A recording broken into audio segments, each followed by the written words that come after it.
जुन जेनजी आन्दोलन उनीहरूले भनेका छन् त्यो आन्दोलनलाई बिर्साउने ढङ्गको आन्दोलन चाहिँ हामी काठमाडौँ गर्दैछौँ। हामीले 7 गते सबै प्रदेशका राजधानीहरूमा काठमाडौँ बाहेकका सबै ठाउँमा 6वटै ठाउँमा चाहिँ हामी शानदार प्रदर्शन गर्दैछौँ र यसबाट हामी देखाउँदैछौँ कि नेकपा एमालेको शक्ति के हो भन्ने कुरा। प्रहरीलाई र सेनालाई निकै प्रायोरिटी दिन खोजेको देखिन्छ। अहिले पनि सेनापतिहरूसँग एकदम निरन्तर बसिरहेको कुरा हामीले सूचना लिइरहेका छौँ र प्रहरीको चाहिँ ड्रेस कोड कस्तो दिने, प्रहरीलाई वेपन्स कस्तो दिने, प्रहरीलाई कसरी बलियो बनाउने र मूलभूत रूपमा त्यो पनि के लागि त भन्दाखेरि चाहिँ आन्दोलन दबाउने, आवाज दबाउने।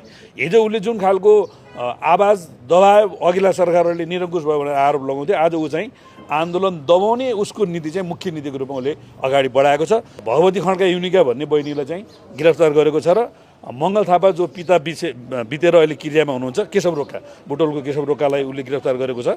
र किन भन्दाखेरि सुन्ने समयमा त्यहाँका सांसदले पैसा बाँडेको कुराको विरोध गरे बापत र त्यसै गरी महेश गिरी लगायतका भाइहरूलाई उसले पक्रापुर्जी जारी गरेको छ। त्यसै गरी 3 दिनको आन्दोलनमा उसले यति हिंसक खालको दमन गर्यो कि सुर्खेत काठमाडौँ लगायतका आन्दोलनमा चाहिँ हाम्रा दर्जनौँ साथीहरू यहाँ बखत साथी घाइते भएर यता राति मैले दर्जनौँ साथीहरूलाई घाइते बनाएको छ भनेपछि यो पूर्ण रूपले अधिनायकवादको बाटोमा गइरहेको छ। विरोधमा जानुपर्ने र आन्दोलन जानुपर्ने एउटा बाध्यात्मक परिस्थिति सिर्जना गरेको छ। त्यो परिस्थितिलाई हामी सामना गर्न तयार छौँ र जुन ढङ्गले सरकार अगाडि बढ्छ त्यही ढङ्गले हामी पनि अगाडि बढ्छौँ। टिट फर ट्याट भन्छ, जस्ताले तस्ता ढेँडालाई निस्दै भन्छ र उनीहरूले जुन खालको एउटा गतिविधि गरिरहेका छन् यो 2-3 दिनका गतिविधि हेर्दाखेरि चाहिँ उहाँहरूको विरुद्ध हामी सशक्त ढङ्गले आन्दोलन जाने निर्णय गरेका छौँ। पटकको एमालेले चाहिँ 7.5 को दशा नै लागेको रहेछ हैन? यस्ता वायद प्रश्नको जवाफ दिन्न म। हेर्दै जानु होला एमाले के हुन्छ।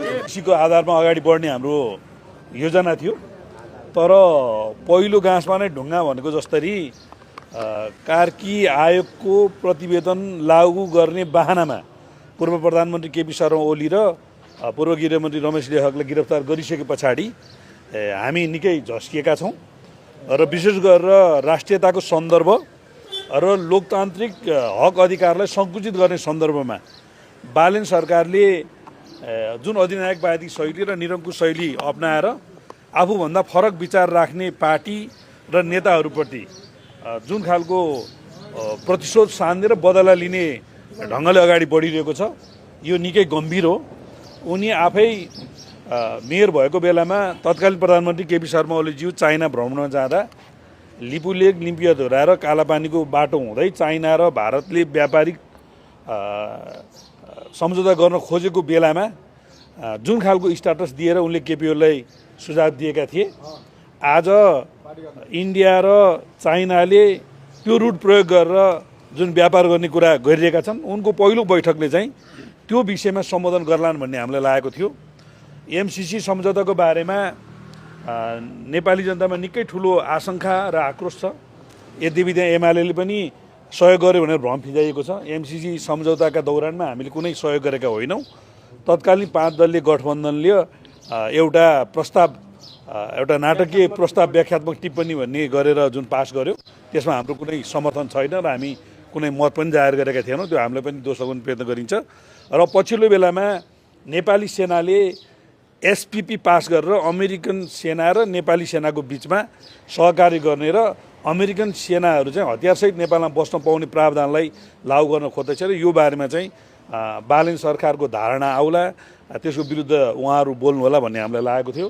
अझ शङ्कालाई पुष्टि गर्दै तिब्बतियन सरकारको एउटा निर्वासित सरकार जो दलाई लामाको समर्थनमा छ उसले समेत यसलाई शुभकामना दिएको, पाकिस्तानको पृथकतावादी समूहले समेत यसलाई शुभकामना दिएको, यी तमाम विषयवस्तुहरू छन्।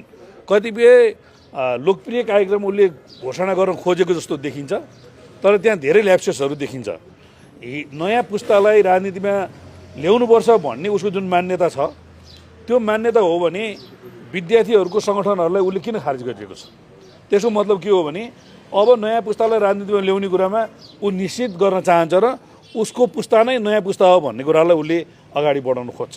र विद्यार्थीहरूको आन्दोलन किन आवश्यक छ भने युवाहरूका र विद्यार्थीहरूका शिक्षा, स्वास्थ्य र रोजगारीका मागहरूलाई सम्बोधन गर्ने कुरामा, कानुन बनाउने, बजेट बनाउने र सरकारलाई थप अगाडि बढाउने कुरामा चाहिँ त्यो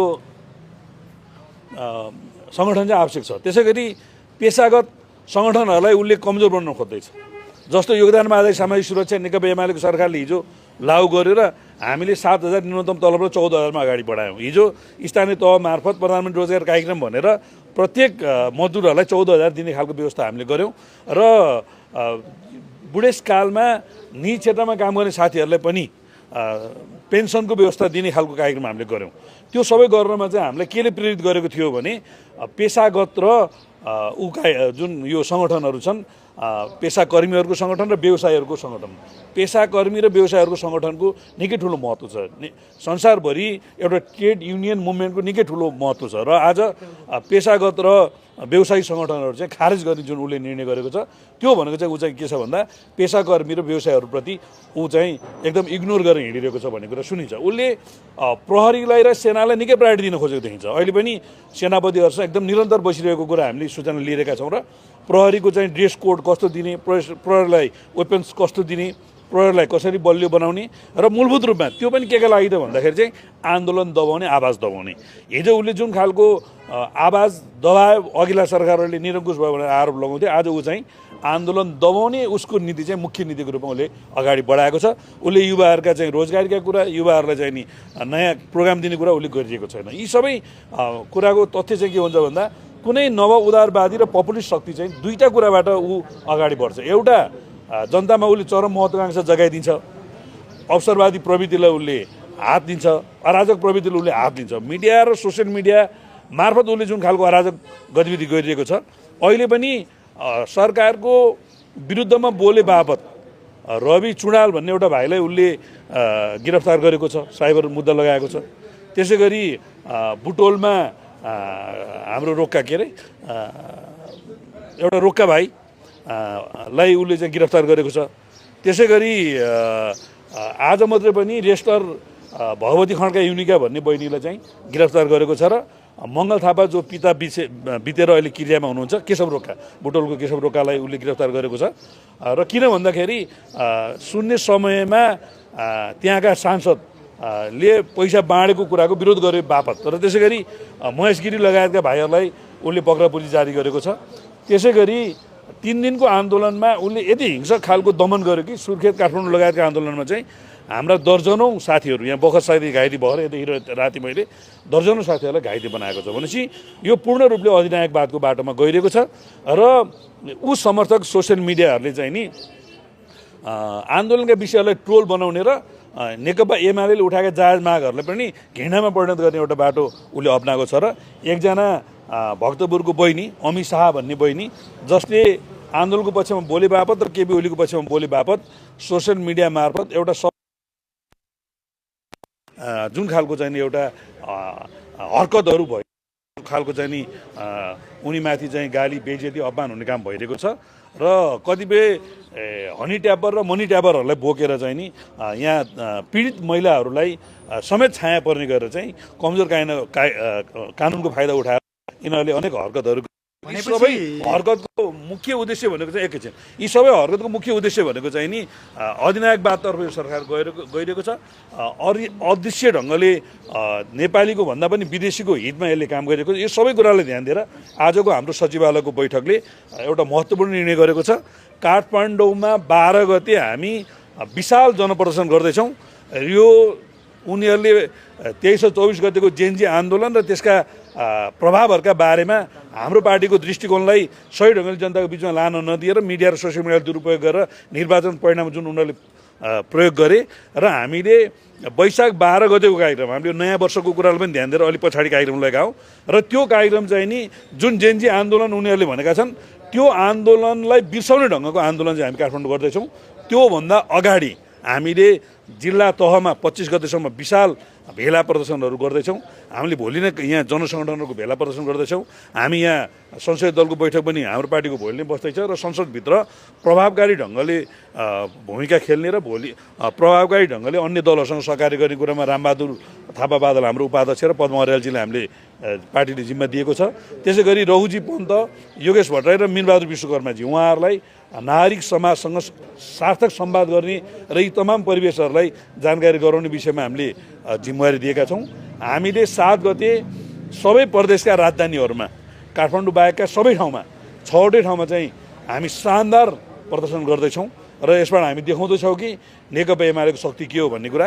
त्योभन्दा अगाडि हामी वडा तहमा पनि विरोध प्रदर्शन गर्दैछौँ, हामी पालिका तहमा पनि विरोध प्रदर्शन गर्दैछौँ र यो सरकारले नेकपा एमाले लगायतका लोकतान्त्रिक दलहरूलाई विरोधमा जानुपर्ने र आन्दोलन जानुपर्ने एउटा बाध्यतात्मक परिस्थिति सिर्जना गरेको छ। त्यो परिस्थितिलाई हामी सामना गर्न तयार छौँ र जुन ढङ्गले सरकार अगाडि बढ्छ त्यही ढङ्गले हामी पनि अगाडि बढ्छौँ। टिट फर ट्याट भन्छ, जस्ताले तस्ता ढेँडालाई निस्तै भन्छ र उनीहरूले जुन खालको एउटा गतिविधि गरिरहेका छन् यो 2-3 दिनका गतिविधि हेर्दाखेरि चाहिँ उहाँहरूको विरुद्ध हामी सशक्त ढङ्गले आन्दोलनमा जाने निर्णय गरेका छौँ। जेनजी आन्दोलनलाई बिर्साउने गरी अर्को आन्दोलन गर्छौँ भन्नुको तपाईँले यो सरकारलाई झुकाउनलाई हामी बाध्य बनाउँछौँ। लोकतान्त्रिक पद्धतिमा हिँडौन, राष्ट्रियता पक्षमा हिँडौन, विदेशीको दलाल नबन्न र आम जनताका माग भावनालाई सम्बोधन गर्नको लागि यो सरकार अगाडि बढाउनको लागि बाध्य बनाउने आन्दोलन हामी गर्छौँ।